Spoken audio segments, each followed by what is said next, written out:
First contact gone. Wrong Admiral Kairos stood on the command bridge of the flagship Stellar Dominion, his 3 arms crossed behind his back as he gazed at the blue marble floating in the void ahead. His silver exoskeleton gleamed under the bridge's crystalline lighting, and his compound eyes reflected the image of Earth with what his species considered satisfaction. This would be conquest number 848 for the mighty Zephyrian Empire. The bridge hummed with quiet efficiency as his crew worked at their stations. The Zephyrians had perfected the art of galactic conquest over millennia, reducing it to a precise science. Overwhelming force, superior technology, and absolute certainty in their superiority had never failed them across nearly 1,000-star systems.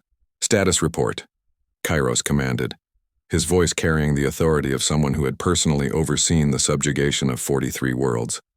Sub-Admiral Vex, his second in command, approached with measured steps, her translucent wings folded neatly against her back as she delivered her assessment.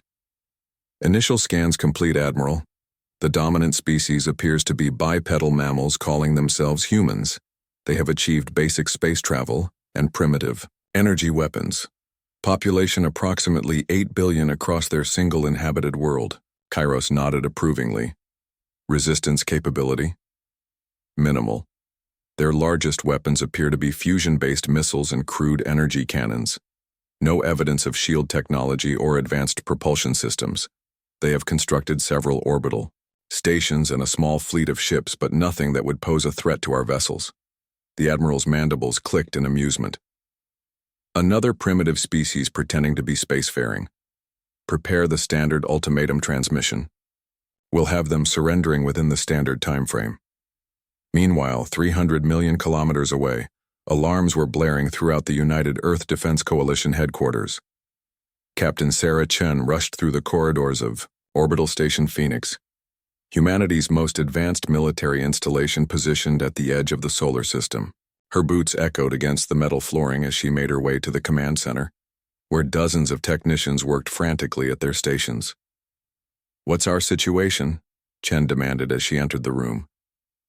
At 42 years old, she had spent her entire adult life in space, first as a cargo pilot, then as a military officer during the Mars colony conflicts. Her dark hair was pulled back in a regulation ponytail, and her brown eyes held the steady focus of someone who had seen combat.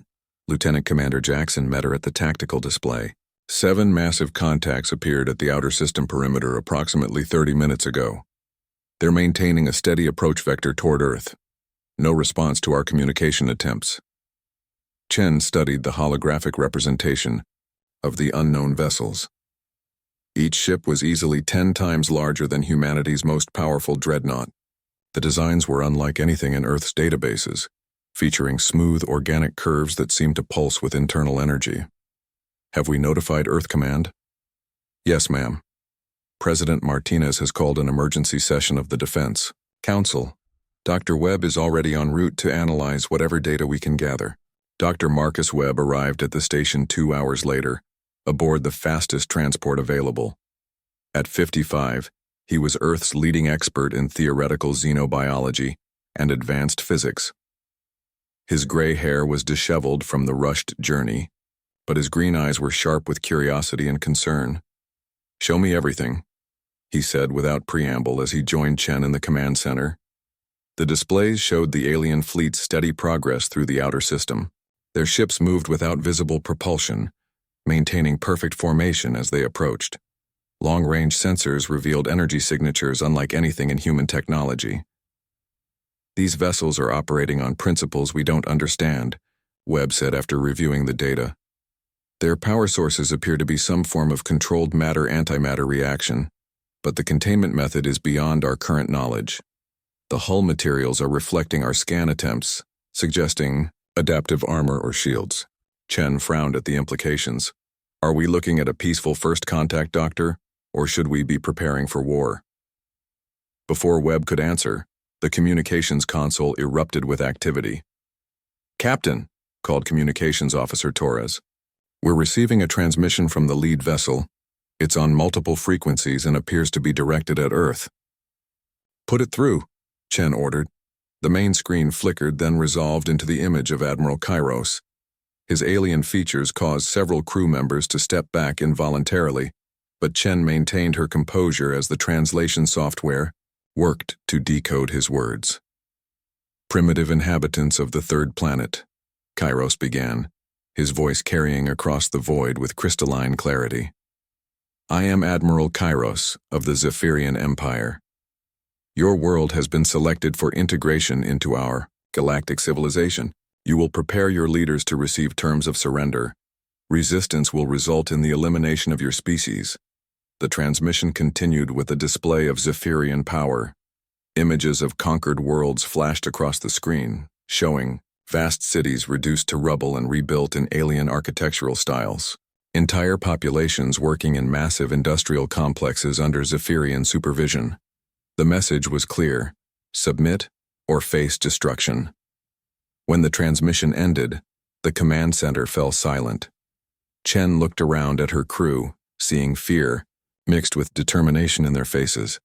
These were Earth's finest military personnel, but they had never faced anything like this. "Get me Ambassador Rodriguez," Chen ordered, "and patch me through to Earth Command. We need to coordinate our response." Ambassador Elena Rodriguez was aboard Diplomatic Station Unity when the crisis began. A veteran negotiator who had successfully resolved 3 major interplanetary disputes, she was humanity's best hope for a peaceful resolution. Her silver hair and lined face spoke of decades of experience in high-stakes negotiations. "The situation is unprecedented," she told the emergency council session via secure transmission.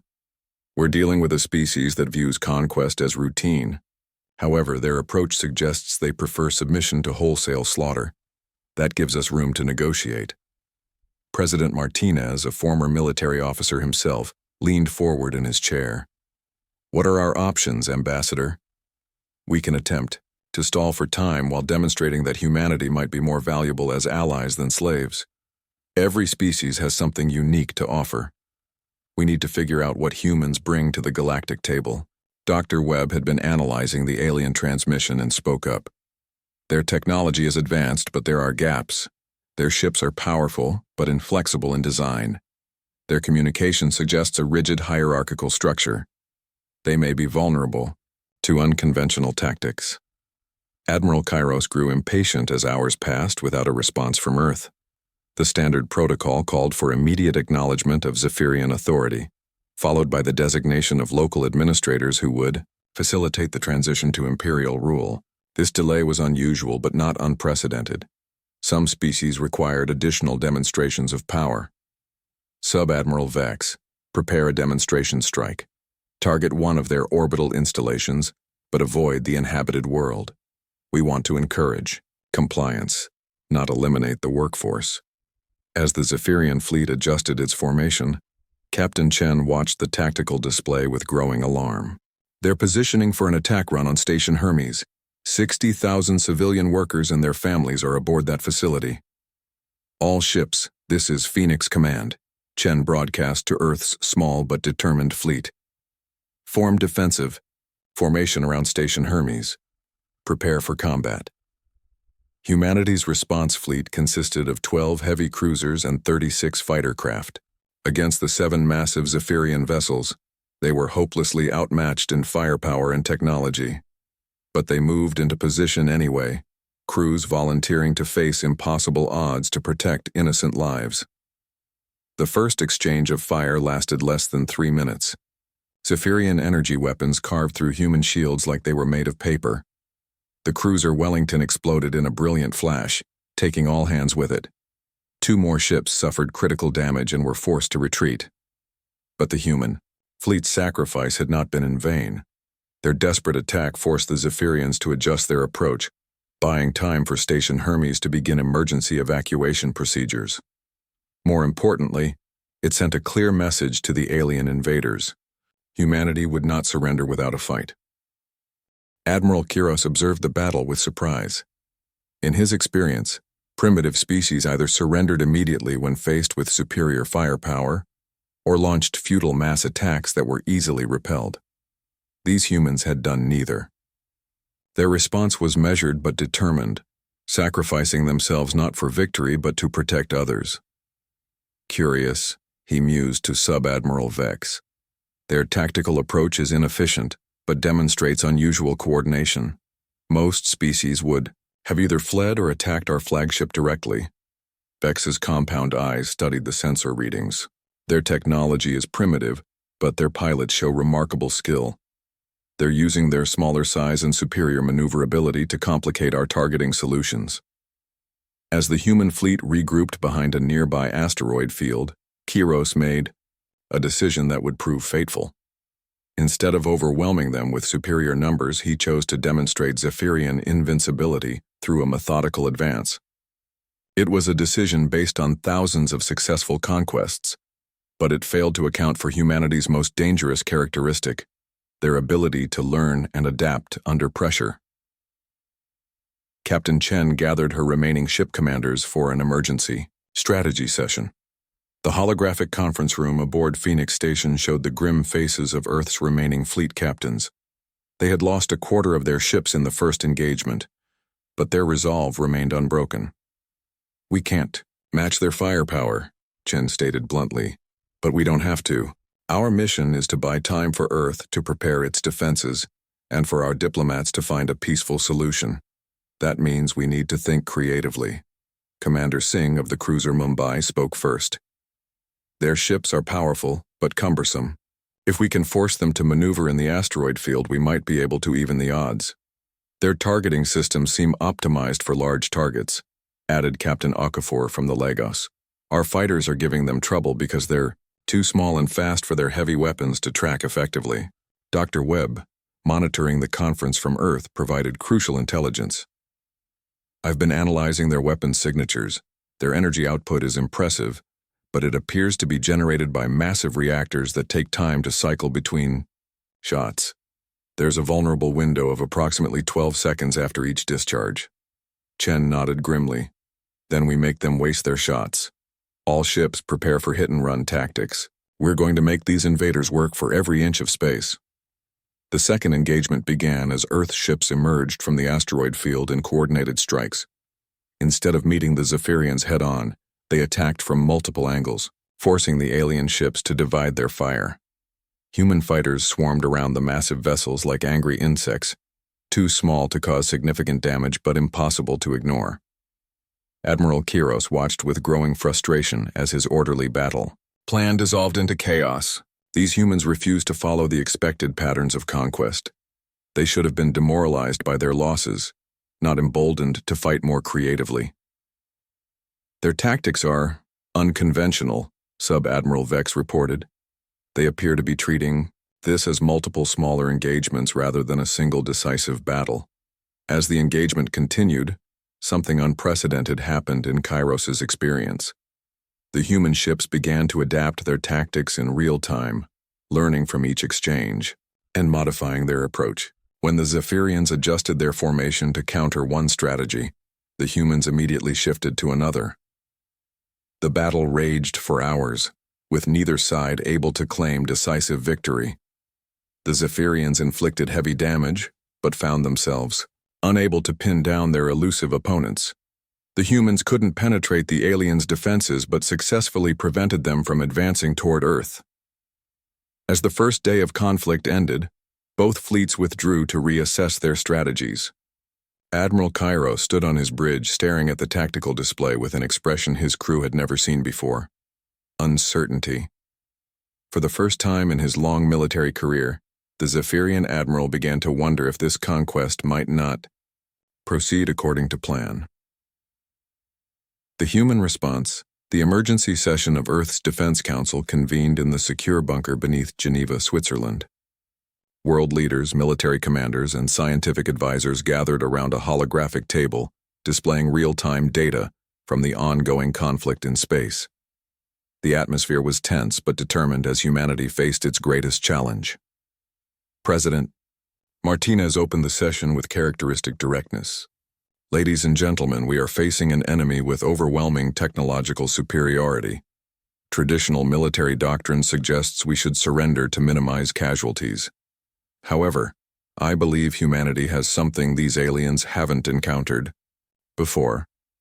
Dr. Webb, what have you learned from yesterday's engagement? Dr. Marcus Webb stood, his tablet displaying detailed analysis of the alien technology. The Zephyrians are incredibly advanced, but their approach to warfare is rigid and predictable. They rely on overwhelming force applied through standardized tactics. What they haven't encountered is an opponent that refuses to play by those rules.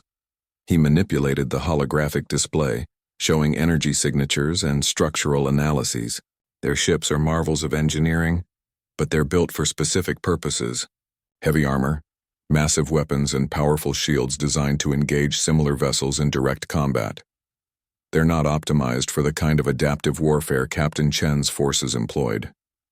General Harrison, Earth's senior military commander, leaned forward. Are you suggesting we can actually win this fight?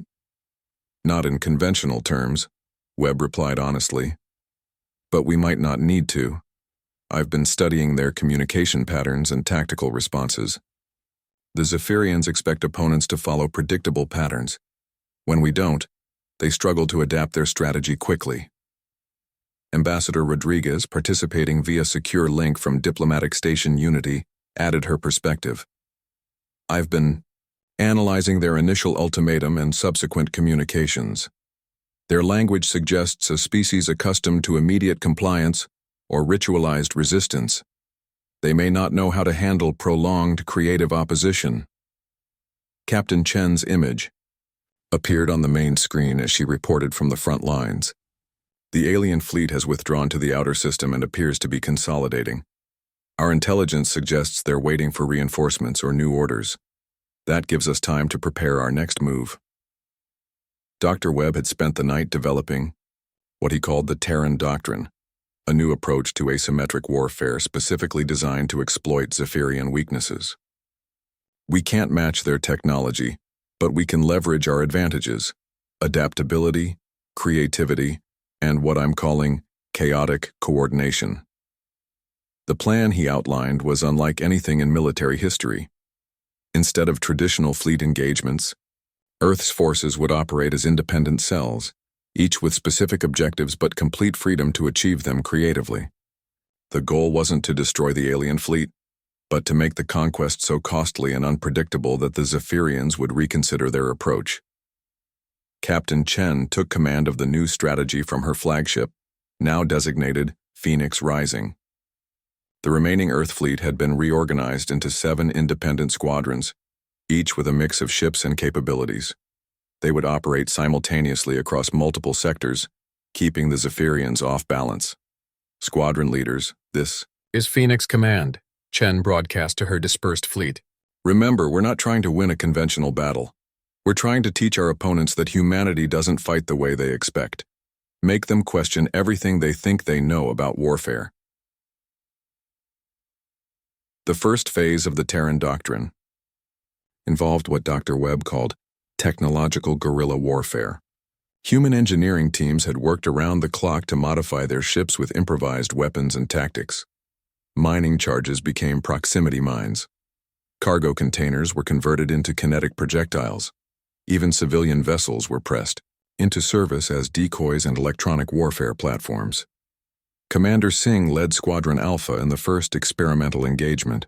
His 3 ships approached a lone Zephyrian cruiser that had separated from the main fleet to investigate an asteroid field. Instead of attacking directly, they herded the alien vessel deeper into the asteroid field using coordinated maneuvers and carefully placed shots. Phoenix Rising, this is Alpha Leader, Singh reported. The target is now positioned where we want them. Initiating Phase 2. What happened next defied every principle of space combat that the Zephyrians understood. The human ships didn't attack the cruiser directly. Instead, they targeted specific asteroids, creating a cascade of debris that trapped the alien vessel in an increasingly dense field of space rocks. The Zephyrian ship, designed for open space combat, found its massive weapons useless against thousands of small, unpredictable targets. Admiral Kairos received the report of the trapped cruiser with bewilderment. How is this possible? The humans have inferior firepower and primitive tactics. Sub-Admiral Vex studied the tactical data with growing unease. They're not using primitive tactics, Admiral. They're using tactics we've never encountered. Instead of engaging our strengths, they're creating situations where our advantages become disadvantages. The Zephyrian fleet moved to rescue the trapped cruiser, but the humans had anticipated this response. As the main alien force entered the asteroid field, they found themselves facing a three-dimensional maze of obstacles and ambush points. Human fighters emerged from hidden positions behind asteroids, struck quickly, and disappeared before the aliens could respond effectively. Captain Chen watched the engagement from Phoenix Rising's command center with satisfaction.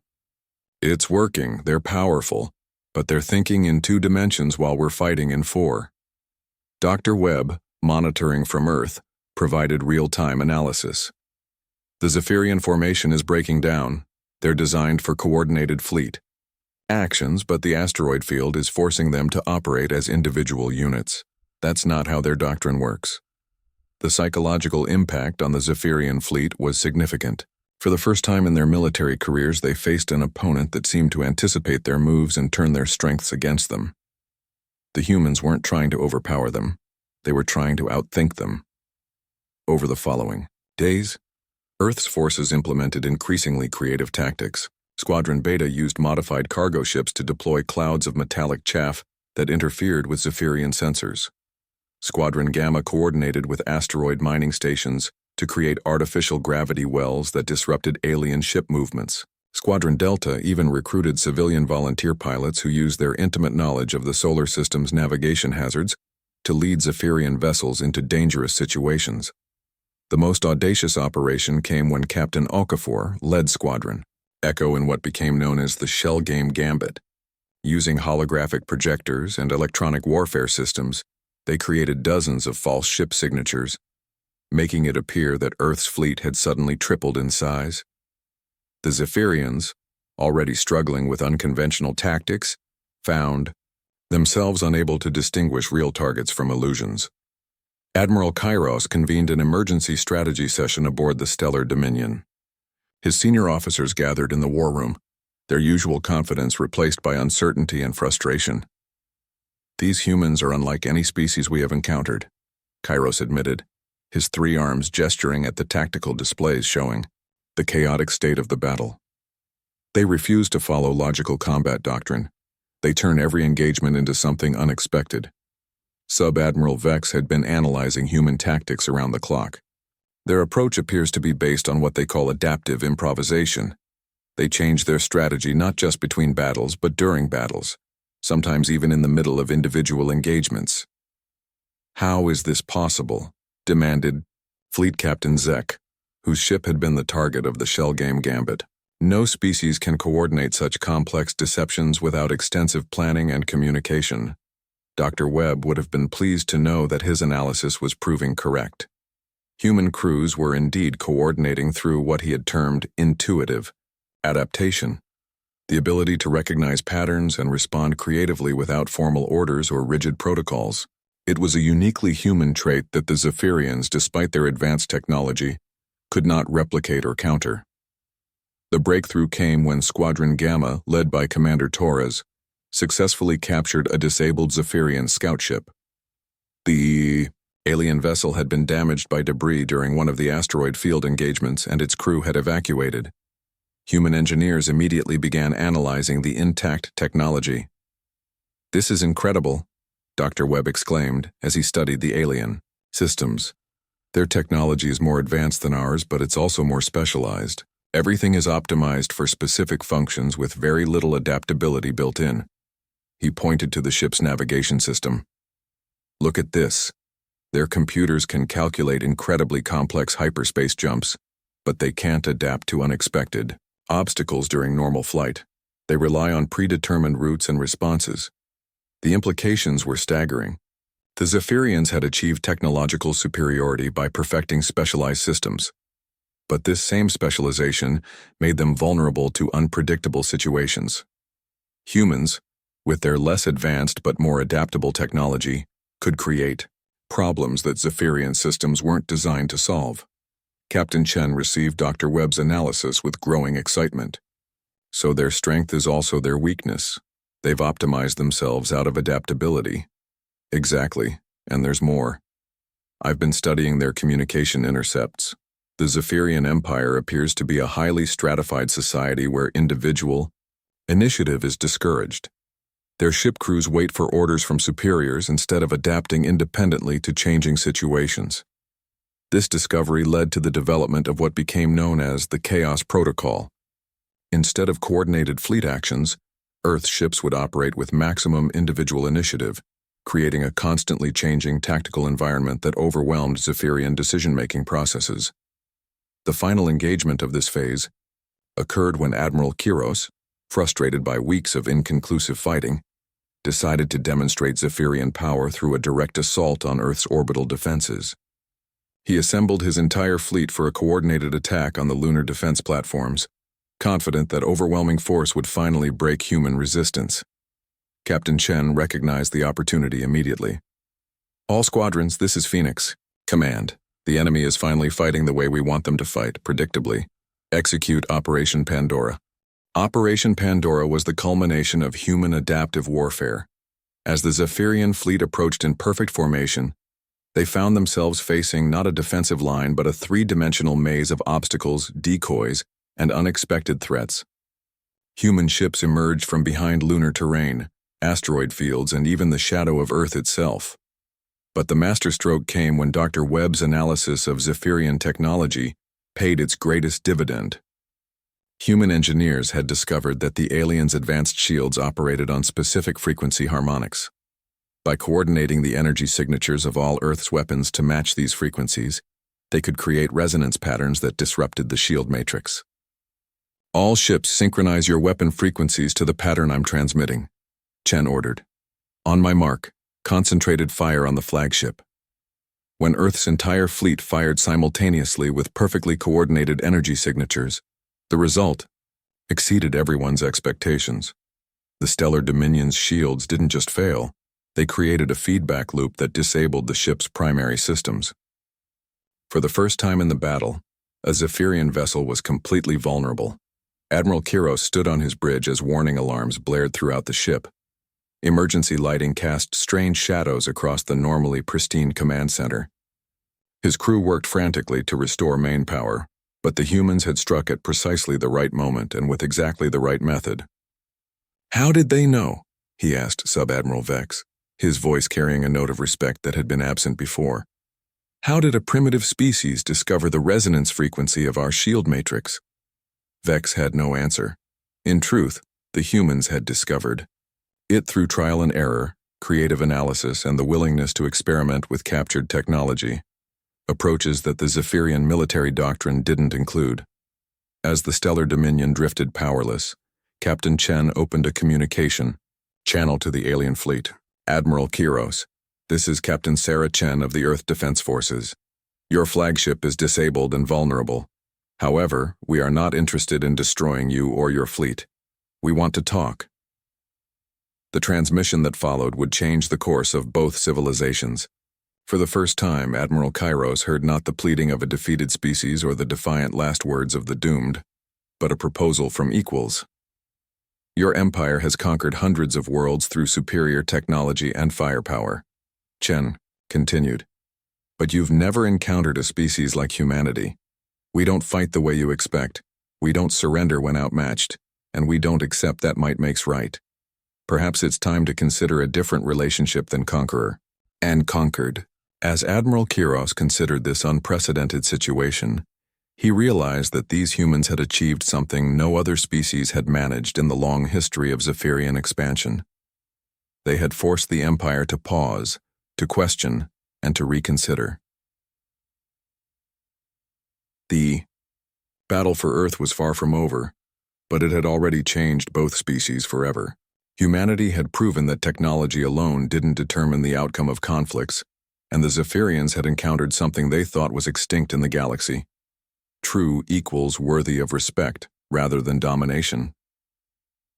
In the silence of space, between two fleets representing vastly different approaches to civilization, the seeds of something new began to grow.